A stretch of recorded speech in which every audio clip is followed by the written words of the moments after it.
Welcome to Politics Done Right. My name is Egberto Willies, your host. Thank you so kind for being a part of the show. Good morning, Houston. Good morning, Harris County. Good morning, Texas. Good morning, United States. Good morning, the rest of the world. Thank you so kindly for being here with us this Buenos Dias. Anyway, folks, how's everybody doing? Happy day after Labor Day. I trust that you, for those who could, stayed home and rested, celebrate the labor that we all provide. I trust all is fine with everybody. Before we get started, don't forget, this is a call-in show, 713-526-5738. Again, that number is 713-526-5738. Don't forget, call early if you want to get all the messages that you want in.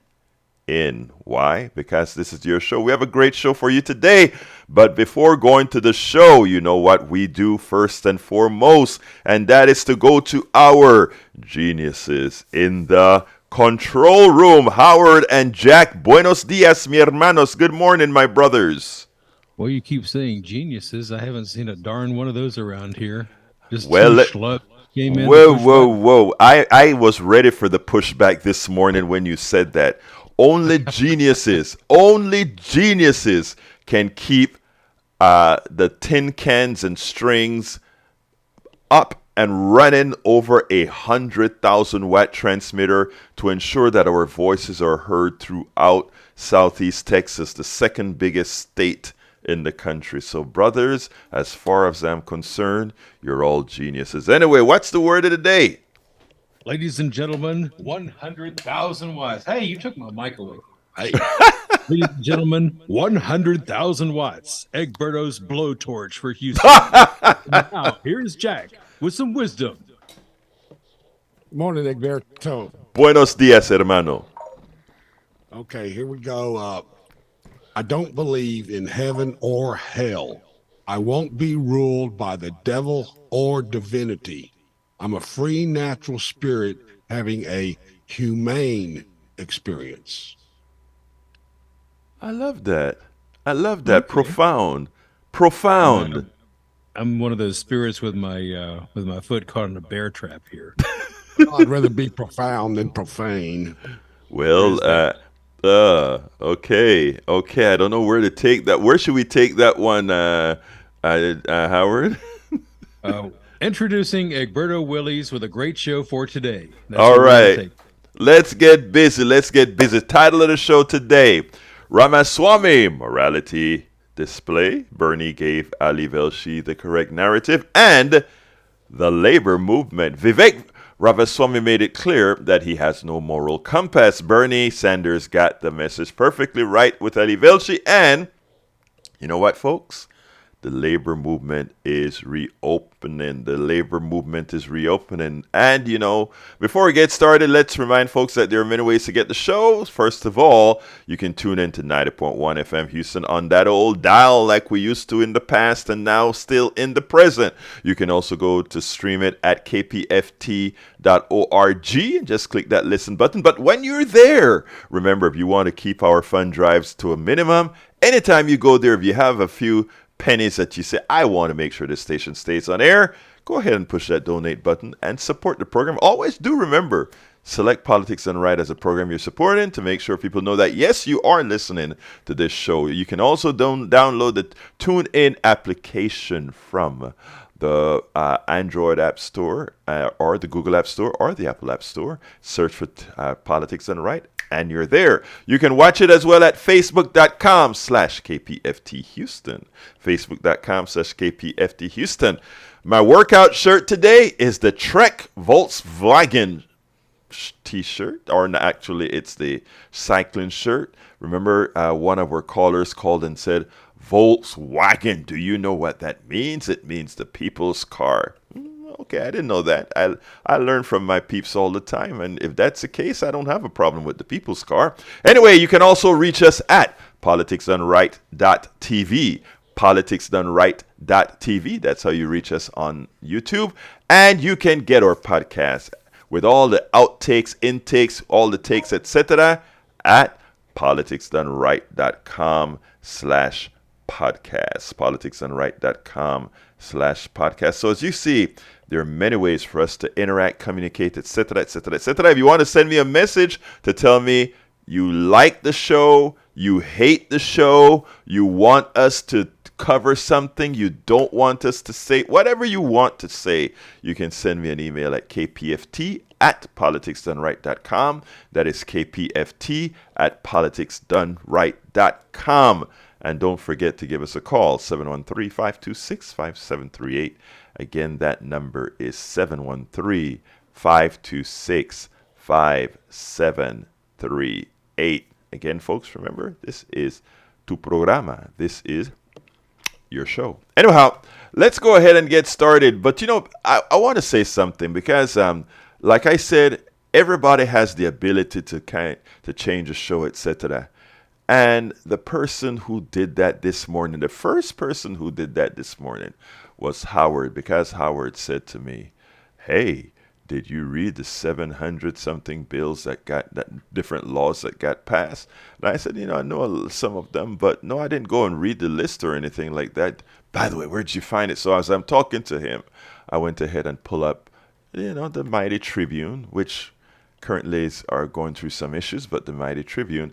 And the one that really got to me was like the instantiation of the Powell memo. And because, when Howard said, hey, did you read the laws? I said, you know what? I probably should have. This is the first week of September. I probably should have took a look at that. I'm always doing the national and international type politics. But hey, we got to stay close to home as well, right?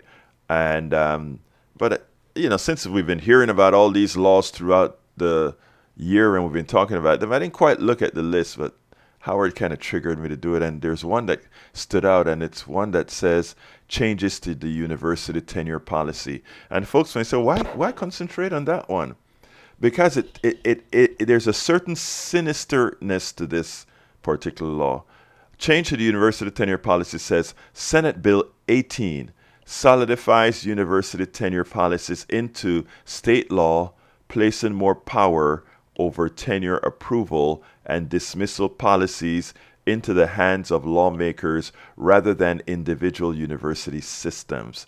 The law does not go as far as the original legislation proposed by Lieutenant Governor Dan Patrick to eliminate tenure at all public universities. I want to take a look at that for a minute, because with all the bad bills that are out there, including the one that to try to control whether Houston can pass regulations to help workers, that was thrown out by the state Supreme Court, or one of the courts, the Travis County Court, but it's still in effect until it's overturned officially by the Supreme Court. But the reason this tenure thing is so really hit me very hard is as follows.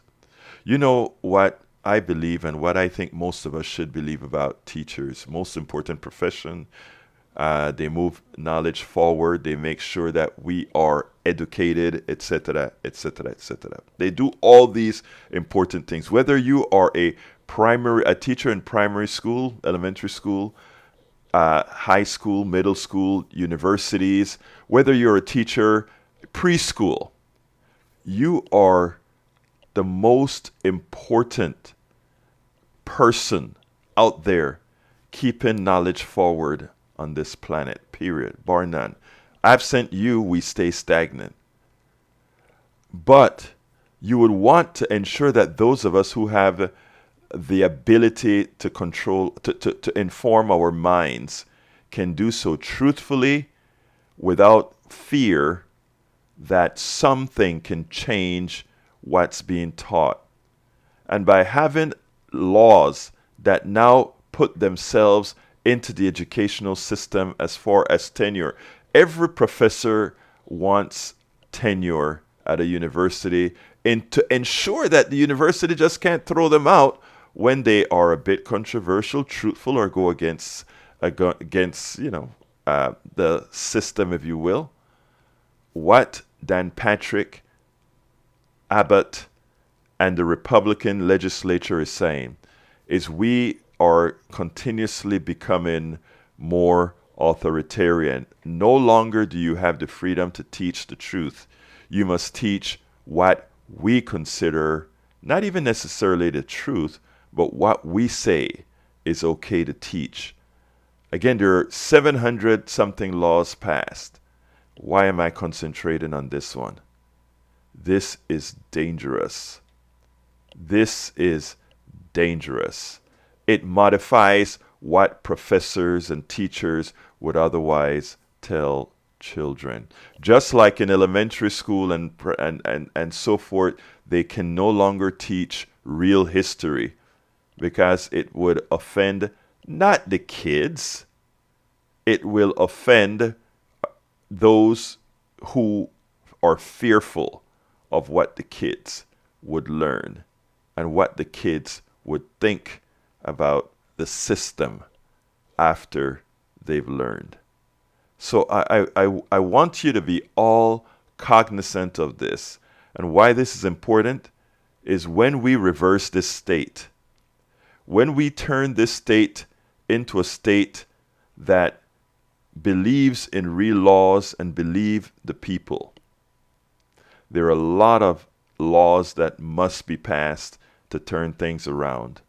What we have in this state is a fascist government. I mean, that one law says it all.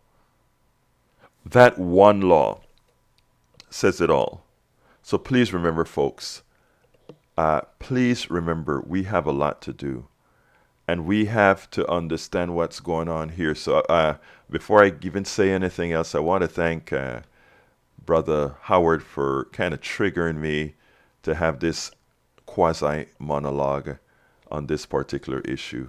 713-526-5738 is the number. 713-526-5738. Give us a call if there's anything you want to state. Give us a call if you want whatever you want to talk about right now. I have several subjects to discuss, but of course, you take priority. And with that, I think it's important that we take these issues seriously. And I think it's important. Earlier, again, I was talking to Howard, and I said, earlier on, I blogged anonymously because of my daughter being in school in Kingwood. I wanted to have no effects on her life in school and what teachers would say because of some of my political stances. So I blogged anonymously. But what statement was always on my blog was political involvement should be a requirement for citizenship. And I didn't say that to control anybody, but what I meant is as citizens, we should be politically connected and involved, because otherwise we get laws like what this legislature is passing. And for those who have voted these particular Republicans into office, thinking that they are going to be doing things beneficial to them, trust me, what's being done here doesn't only hurt the liberals. It just don't stick the progressives. It just doesn't hurt these people. It hurts us all. And many of you will find that out sooner than later. Alistair is on the phone. Alistair's in the house. Come on in, Alistair. Hey, good morning, brother. Good morning, sis. Talk to me. Okay, so yeah, this whole 10-year thing. Yes, ma'am. Texas got to be top of the totem pole, basically. And moving 10 years will remove excellent staffing from universities. Mm-hmm.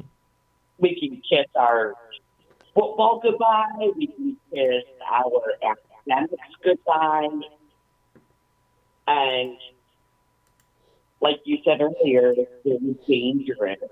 I mean, so many different problems. It sure is, Alistair. And a lot of folks, I don't think yet understand how fascism creeps on you, how these things, they take one step at a time. Each time they take away a little bit more of your liberty, a little bit more of your freedom. And, have you ever heard that phrase? At first they came for X. We didn't do anything because it Yes. wasn't us. Then they came for And why. the talking point that the guy that wrote it was Yes. a Nazi sympathizer. Oh, wow. I didn't know that. No, but I was at third. By the time he wrote that statement, he was no longer a Nazi sympathizer. Hey, can do me a favor, Alice, sir, because you're not coming over clear. Is it possible for you to take it off the speakerphone, if you can? Thank you. There, it's better. Yeah. Okay. No, so he no longer subscribed to the Nazi way of thinking by the time he wrote that. Mm-hmm. He realized the error of his ways. Oh, got you. Yes. So, but there are people that like to use the knowledge of him that being a Nazi sympathizer. But he wasn't when he wrote that, and he felt remorse and tried to live a life of piety. You know, I have no problem with somebody who did wrong and had remorse. Don't expect a pat on the back, but come back into society and be, and do your tenets, if you will, and do good to make sure that you've done wrong. I mean, I for things that I know I've done wrong, that is exactly what I know I have to do, and that is you have to atone, if you will, for the things Make it where right you're somehow. wrong. You got to make it right. You've got to make it right. So, but anyway, Alice, is there anything else before we go to our first video? No, we're all good. Well, look, thank you so kindly for calling in, my dear friend. You know how that goes. Thank you so kindly. Anyway, folks, we're going to continue with the program.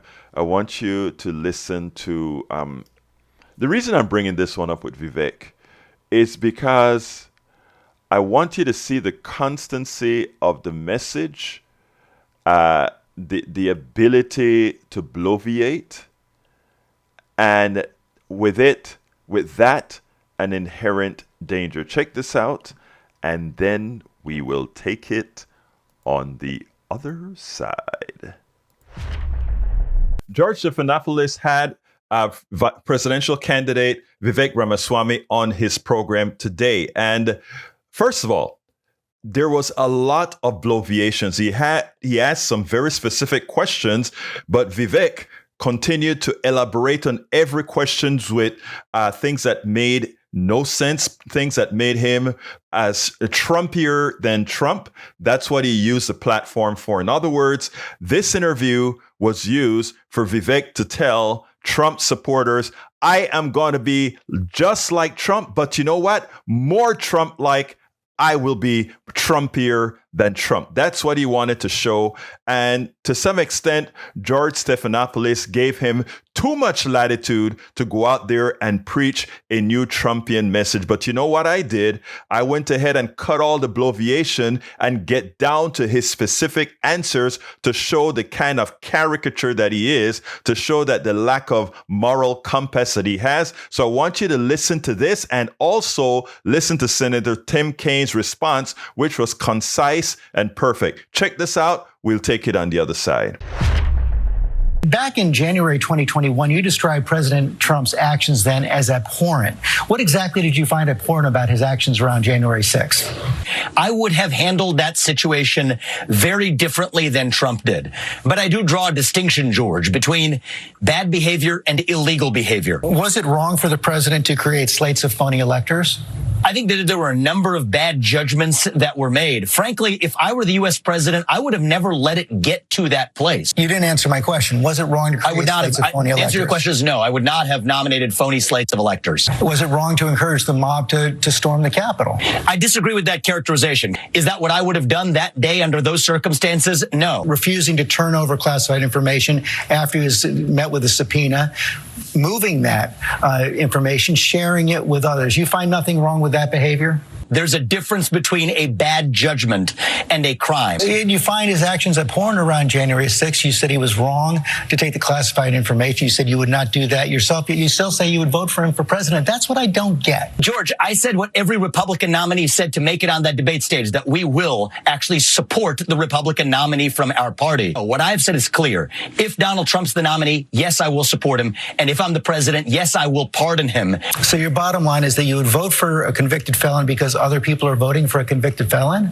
My bottom line, George, is that I will vote for the person who I think is best positioned to move this country forward. Senator King, I just want to start out by getting your response to Mr. Ramaswamy and the other candidates, most of the other candidates on the Republican stage, all committed to vote for Donald Trump, even if he's convicted in one of these felony trials. Well, George, what I just heard was the complete lack of a moral compass. If you are unwilling to say that the behavior of Donald Trump trying to overturn the peaceful transfer of power is a disqualifier, if you pledge despite that to vote for him, if you pledge despite that to pardon him should you be elected, it shows that you don't have the moral compass that you need to be the leader of the greatest nation in the world. And sadly, Mr. Ramaswamy is not alone in lacking the compass. I think that was displayed pretty patently by many of the GOP candidates on the debate stage. Tim Kaine nailed it. None of these guys who are attempting to prosecute Biden as the Biden crime family when there is no evidence of Biden doing the things that they want to accuse him for. Look, you don't have to like Biden. You don't have to appreciate Biden. Look, I am not a fan of Biden, who I consider a neoliberal, but Biden, as far as I'm concerned, has done fairly well as a neoliberal could for the progressive values that we want. So I give Biden to some extent a pass, but the idea that one would put Biden in the same class with Donald Trump is laughable from an intellectual point of view, from a moral point of view, or from any point of view. So we ought to sit back and understand the cancer that the current Republican Party is on America. But I tell you, the thing that we should be more concerned about is that if we look at the national polls today, that Donald Trump and President Biden is polling at both 46% speaks poorly of our country. But I tell you, better, it shows something that needs to be addressed. Unfortunately, Democrats have ceded the email space, the social media space, and all these spaces where calculated lies can be given to absolve people of the responsibility of doing what's right. And what we have in these different mediums, or in this different media, is we have people that are promoting it is okay to accept Trump for who he is because he will do well by us. So forget about his morality. Forget about his crimes. Forget about all these things because we are going to be okay with what he does as he stiff the others, but, take good care of us. Not realizing that the people who will do best for the country are those who would pass progressive policies that support people, support families, etc. But who is out there with that message day in and day out and showing them specifically, the right invest in their every type of their media. They invest in their local media. They invest in their churches. They invest in their alternate media. They invest in their bloggers and everything else. Many of our elitists Democrats on the top. I'm not talking about rank and file Democrats now. I'm talking about the elitists who are the ones that many go to for advice. You don't see them going into the communities and investing in the organizations of the communities. You don't see them investing into the bloggers. You don't see them investing into the alternate media to put out information in every single domain. So you wonder why it is 46-46 as far as the support for Biden and Trump is, because again, the one side is nurturing their people in such a manner that they will vote for that which they know is evil, but they think will have no effect on their personal economies and their social economies. But The left side, the Democratic side, I shouldn't say the left side, the Democratic side have left the bloggers to their own device. They have left their alternative media to to their own device. And, they will probably not start investing into these until it is too late. You want to understand what's going on in America, why where we are, where we're at? Again, look at where investments are made and look at who really want to get results. And, that's a very important concept. And I'm going to lay that down right here and tie that into even a KPFT as well. In a city of, in a metropolitan area of 3 million and a reach exceeding, I am pretty, I'm just going to call this out. Given that we're a 100,000 watt transmitter, I would give us that, 4 to 5 million people at least, we probably can reach with our signal this entire area, if not larger, because I think we can extend way past Beaumont and all these other towns. So I can see us exceeding 5 million people. We are a state that refuses to take the Medicaid expansion to the Affordable Care Act, which also makes us the state with the largest uninsured group of people, bar none. We are the least insured state for health care. We are a state that does wrong by education by a large percentage of its population. Yes, we have a great university system, the University of Texas, the University, the A&M University, and the other tier colleges like Stephen F. Austin and many others. Yes, but how many, as a percentage of the population, attend these? We are a great state with horrendous leadership, and one of the reasons we have it is the systems to support the people. The systems that support the people. I sit among hundreds of bloggers that are struggling. Sit among hundreds of independent journalists that are struggling in a state where trying to inform in a state, but unfunded, done simply on we want to do good. Radio stations like KPFT should never have had, for the music is great and all of that. Howard loves the music and we do all those great things. But even for the information portion that we provide should never be a station struggling for staying alive to tell the truth. So, many of the things that occur to us is because many times we just don't understand how the system works. You know who does? The people in power right now. As when I say that, I'm talking about the Republican leadership in Texas, Republican leadership in the country. They overperform because they invest, and Democrats underperform because to some extent they don't, and too often, well, I'm not going to say the other part because I'm on the radio and not in a private conversation. Anyhow, folks, 713-526-5738. Again, that number is 713-526-5738. I'm going to keep these lines open before I jump to the next video just to see if we have anybody that wants to call in and make a commentary before we go to the next. 713-526-5738. Let's see. I love that. You know what? You don't say that on a text. You say that in your own voice. Howard, talk to me. Egberto, it is a fact that the first casualty in fascism is the truth. You will never find the truth under fascists. And that is the fact of that's what we're coming up with today. That's what's happening here in America. They said after Nazi Germany, it'll never happen here. It's happening now. Wake up.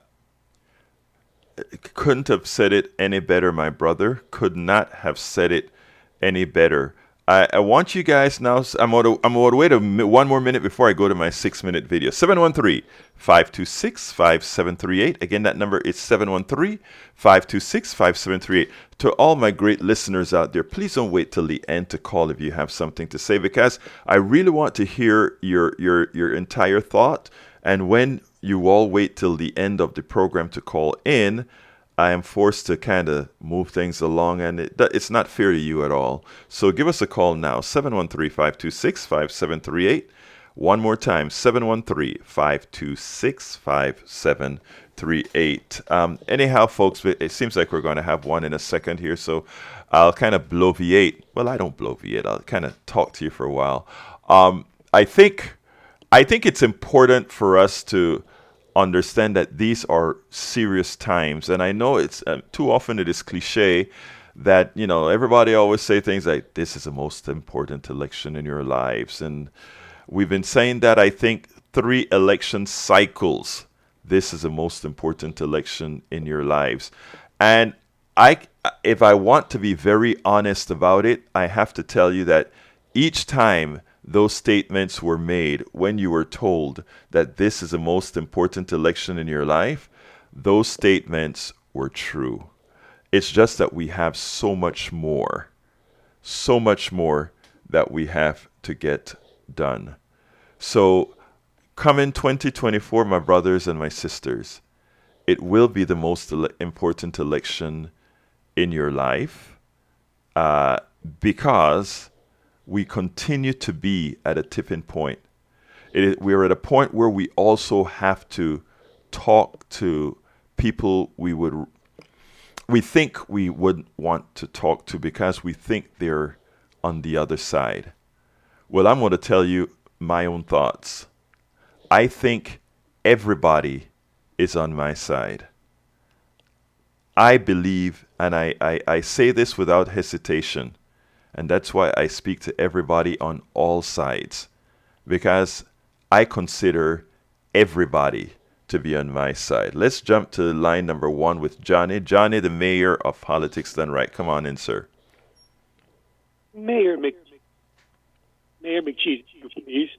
I'm hearing my voice. I don't know what's happening, but I can hear you clearly. Try to ignore your voice and talk to me.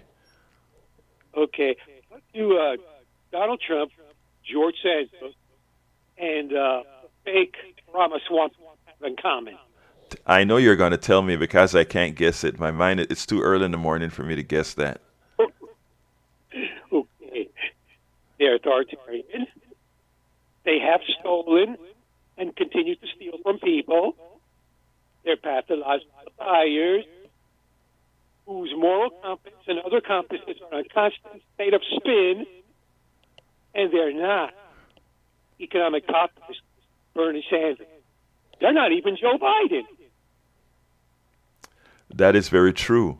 That is very true. Ramaswamy is a person that just put his fingers up in the air and see where he can actually make a difference. I can almost bet you that if this were not, if a Democrat was not in power right now, I can almost guarantee you that Ramaswamy would have been running as a Democrat. Remember, he's the one who had a nice conversation with Reverend Sharpton when Reverend Sharpton was running for the primaries in, I think it was 2016, Ramaswamy, or it probably was 20, I don't remember what year it was, but just remember that. But anyway, Johnny, anything else before we go to Gonzalo? I did not know that about Ramaswamy. Yes. And I also didn't know that Magic Jack is Native American. Oh yeah. Well, you know what's a good thing about this, brother? We learn every day. But thank you so kindly, Mayor of Politics Done Right, Johnny, for giving us a call. You have a great day, brother. All right, let's go. Let's get how the Hamburglar calls in. Yes, sir. Yes, sir. Let's go to Gonzalo. Come on in, Gonzalo. ¿Cómo estás, mi hermano favorito? Háblame. Okay, yeah, I'm going to go over quickly to a thing that I have stress here, and I repeat it one more time, I think it's necessary. It's about the age of the candidate, the age of the people who are sitting in power. We have seen recently an event that when somebody due to age or due to some kind of mental breakdown, just remain silent for a few seconds or whatever. I haven't watched the video, but I saw it quickly. And that's very sad, to be honest with you. On both sides of the game, that's really sad. Because, as I have said before, I don't see any candidate, either Biden or Trump, as politically, mentally, and capable to handle the first nation in the world. I think we need fresh blood, people who have the guts to say, hey, enough is enough. Got you. I got you, Gonzalo. Gonzalo, your audio is not very good today. I don't know if you're in a car or you got a bad connection, but I think we understood what you said. And I want to tell you one more time, thank you for calling in with your point of view. If you have a better line to call in on, or you can call again, please do, and we'll be here to take your call. Let's go ahead and jump to ARE. Come on in, ARE. Hi, thanks for taking the call. So, oh man, I'm getting a lot of feedback. Try to ignore your own voice. Apparently, we have a little feedback coming back into your ears. We'll try to fix that another time. All right, no problem. So, I called just about, well, it's kind of annoying. Let's see. Turn down my volume. All right.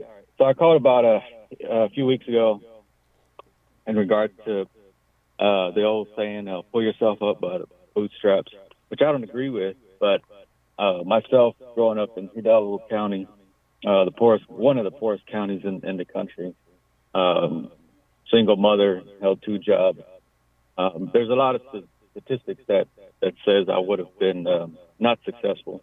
Not that I consider myself successful, but considering how I see my other friends who didn't make it or not alive, think I'm doing okay. A lot of it had to do with just making choices, personal choices. I didn't have money for college, so there was the military. And those who join the military can get their college paid for through the GI Bill. Once that runs out, there's a Hazelwood Act that Texas passed for all veterans with the honorable discharge, where they continue to get free education. With that, I'm able to go through different schools, and now I'm making 6 figures. Nothing to brag about, but it's still something that I can show that there are options out there for others to do. And rather than complain and gripe and act like they really care, sign up for something. The Peace Corps, if that's still around, I don't know. The military, one option, maybe college scholarships, try harder. But there are so many options out there where we can break a lot of barriers and stop using excuses and pointing fingers at, the old white man, or sometimes we just got to point the finger at ourselves for not trying. And that's pretty much all I have to say. Okay, let me address you. First of all, let me give you your kudos, because beforehand I want to welcome all my folks on the internet: Melanie Keelan, Eric Hayes, and if anybody else that I miss, forgive me. ARE, let me first say that you must be commended. That's the first statement, right? I think within your answer, you prove a lot of what progressives are working towards. In other words, a lot of your friends who grow up in your same situations, they don't have a 6-figure job. Some of them are dead because of circumstances. Some of them, as you stated, just didn't make it. You did. You were the cream of the crop. Most people are not the cream of the crop. Most people do not have your acumen. Most people do not have your internal strength. A society shouldn't have to ask everybody to have the fortitude that you have, that I have, that Howard has, that Jack has. Society, that's not what makes a society. I understand. First of all, you're right. There are options that for the person who has that fortitude, that mental strength to do that, like you did, can go out there and do that. What I want people like you to see is that everybody shouldn't have to be like you to have an equitable life. I didn't say a life like yours that you got to six figures because you busted your butt to get to six figures. Okay? I am not asking for the person that doesn't have your fortitude to get there, because you should get to what you're willing to work for. But let me put a little postulation here. If absolutely everybody who could, that's poor, that's whatever, took up your option that you took, those options would no longer be there, because the system wasn't designed to give all the your name is written as ARE, so I'm just going to call you ARE from the screen. The system wasn't written for everybody that meets ARE spec to take advantage of it. It's just that they know that only a few would take advantage of this. So a politician can go out there and says, if you really want to make it, you can join the army. Well, let's say the 30 million poor Americans want to lift themselves up by the bootstraps, so they're going to join the military to get the GI Bill. Guess what, ARE?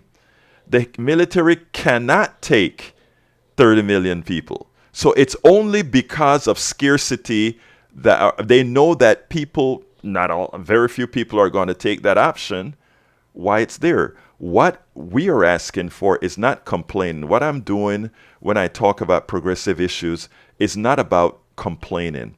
It's about setting up that social infrastructure so that those who are not as capable as you are can also have not the life that you've worked for, but at least have a life that we can all enjoy. Don't you think that is something we should all strive for and work for?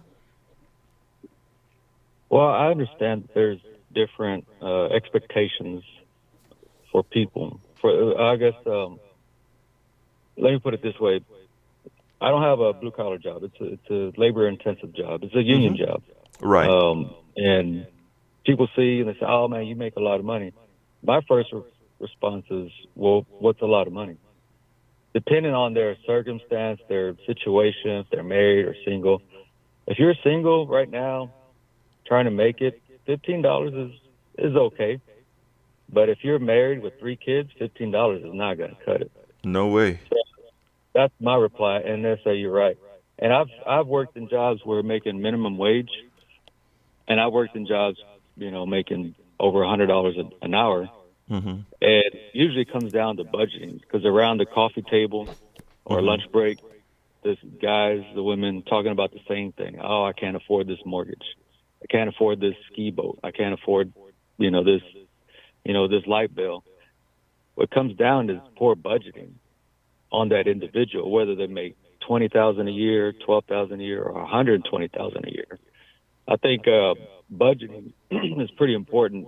I agree. And one scripture, I'm not going to be a Bible thumper, but there's one that's always resonated with me, is my people are destroyed for the lack of knowledge.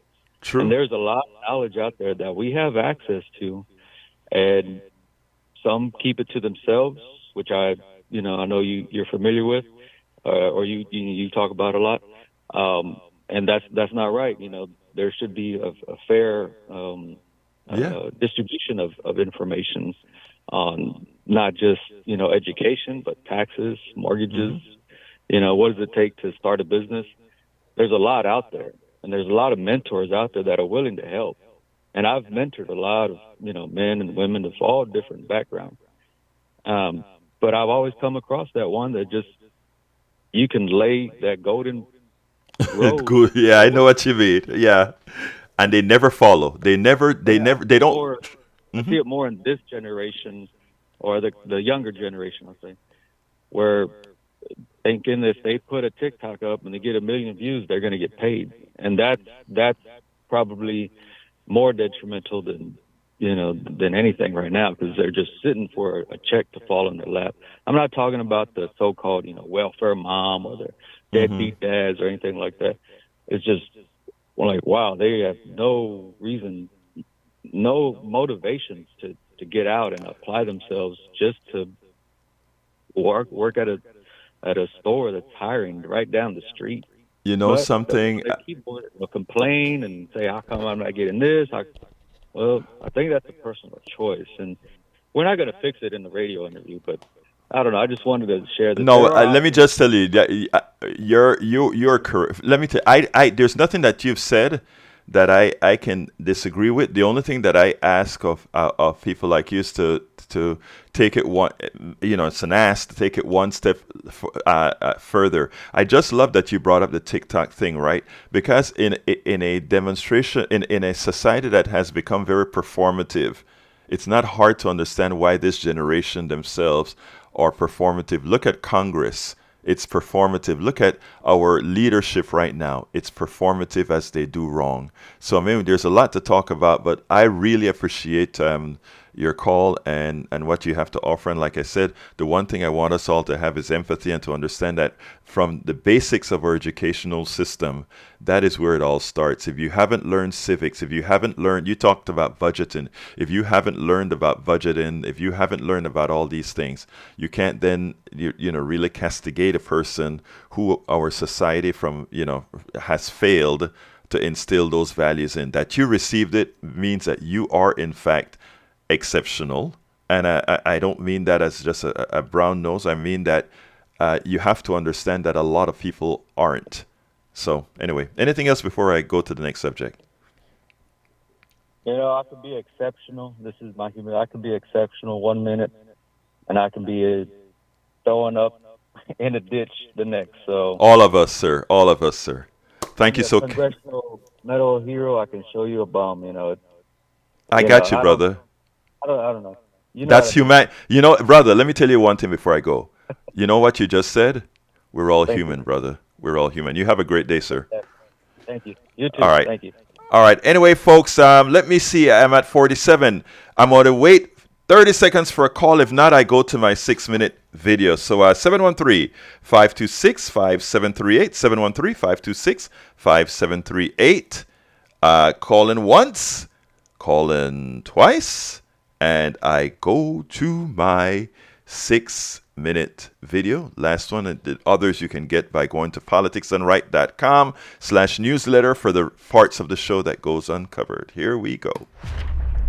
What we have here is Bernie Sanders talking about healthcare, something that we all need. So Bernie lays the case out perfectly on healthcare for all. Check this out. We'll take it on the other side.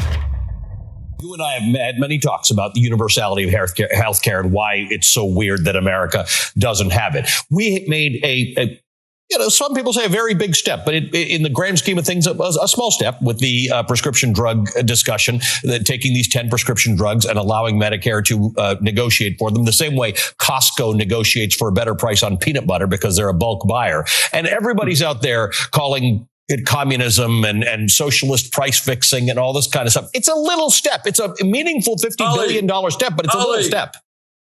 It's not everybody. It's just the ruling class. It's just the pharmaceutical industry that makes tens of billions of dollars in profit every single year by charging us the highest prices in the world. It's the Chamber of Commerce. It's the big corporations. Oh, my God. Imagine that. The government is actually doing something for working people to lower the cost of prescription drugs. This must be communism. This is awful and horrible. All right, 80% of the American people support Medicare negotiating prices. So it's not everybody. Vast majority of the people understand that the pharmaceutical industry is incredibly greedy. But we have got to go further. This, as you indicate, is a very tepid step forward. We're going to bring legislation in which does something very simple. It says, you know what? In America, we should not be paying 10 times more for the same drugs as Canada or Europeans are paying. We're going to pay the same prices. And I'm sure the industry will go crazy and put all kinds of 30-second ads on TV. But bottom line is that's what the American people want. Healthcare is the same thing. Our healthcare system is totally broken. It should not be employer-based healthcare. We've got to do, as you and I have chatted about many times, what Canada, what other countries do. Healthcare is a human right, not a privilege. We should not be spending $13,000 for every man, woman, and child, while 85 million are uninsured or underinsured. I will say, as a guy who gets accused of being a communist a lot, how do you explain to people that what this bill is about prescription drugs is causing people who wish to sell into Medicare, which is a major distributor of drugs, to negotiate a price? To negotiate a price, not government control of the manufacture of drugs. And if you don't want to negotiate a price, guess what? Sell it on the free market outside of Medicare. That's your choice. This is such a radical idea, Ali. It's what every other major country in the world does. Everyone. It's what the Europeans do, the Canadians do. That's how radical it is. We are the only country in the world that says to the drug company, oh, you want to charge, half of this is really crazy stuff. Half of the new drugs now coming onto the market. You know what their treatment is? You know how much it costs? Over $200,000. It's insane. It is absolutely insane. People can't afford it. Medicare is going to go bankrupt, or premiums are going to go soaring. So what we have got to tell the pharmaceutical industry is we want research, we want development, we want you to deal with cancer, Alzheimer's, diabetes, all the terrible illnesses out. But all your drugs in the world don't mean anything if people cannot afford it. The function of the pharmaceutical industry is to help cure disease, not to make billionaires even richer. Absolutely. So, you know what drives me crazy? All of us need affordable health care. None of us want to be bankrupted by the healthcare industry stealing our money. And what I don't get, including in our room, for the conservatives in our room, that somehow object to policies that ensure that if they get sick, their relatives get sick, they don't go bankrupt. This is how effective hate is. This is how effective divide and conquer is. You let people hate among each other, right? And this is what you're able to achieve. I saw a TikTok from Bernie, and I'm going to look it up and I'm going to post it in its own piece later on today, where Bernie identifies exactly what the plutocracy has done. It has turned us against each other using race, gender, and all these things. And so that we take our eye off the ball, and then they sweep it through. No sensible person can say, how can the United States government pay for the initial development of most drugs to prove their viability, transfer the patent to a drug company, allow a drug company to charge whatever you can, and when the government comes back and say, no, we actually paid for that, we are not going to allow you to do that. The same people that you're helping you're not helping liberals, you're helping liberals, progressive, anarchists, conservatives, and everybody else to go ahead and try to make their lives better, more cost effective. And what do? Because of they're sick in the mind with that ideological rump, they decide and say, I don't like that. And the pharmaceutical companies run to the bank and say, look at those suckers. They just make it so easy for us to rip them off. They make it so easy for us to rip them off. It's funny because over the weekend, as I'm blogging, I turned on a Netflix thing on healthcare, and this was about blue zones. Blue zones are areas in the world where people live to, or a large percentage of people live to over 100 years. And one of the places where people live the longest is in a little town on the Caribbean coast of Costa Rica.